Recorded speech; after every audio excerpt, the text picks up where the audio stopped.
السلام عليكم. تعالوا ناخد الصوتيات اللي في الكلمة دي ونشوف نطقها ازاي. هي اسمها subconsciously. subconsciously. طيب ازاي طفل يقراها وازاي بتتقري كلمات طويلة زي كده؟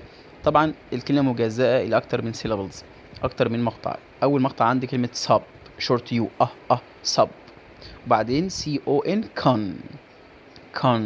طبعا احنا عندنا قاعدة بتقول السي او دايما بقى ايه، بنطق الاو كون، زي كلمة كون بيودر، زي كلمة كونكت كومنت. تمام، يبقى سب مقطع شورت يو سب، السي او ان كون يبقى سب كون.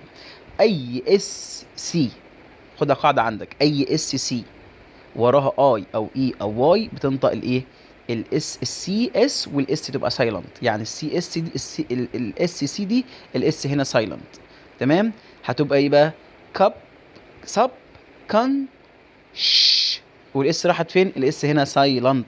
طيب امال الشه ساوند دي جت منين؟ جت من المقطع ده سي اي او يو، الاربع حروف دول كلهم بننطقهم زي الاس اتش ش ش، دي اسمها دايجرافز. يبقى سب كان ش، وبعدين الاس س لي، كب سب كان شيسلي.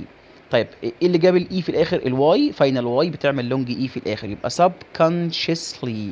طيب ده بندرسه للطفل، يعني الطفل يقدر يقرا كلمه زي كده، تمام.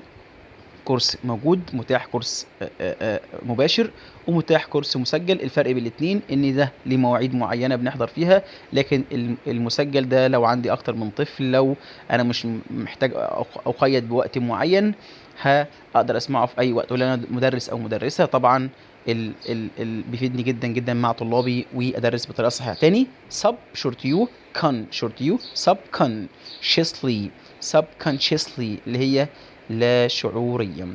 شكرا.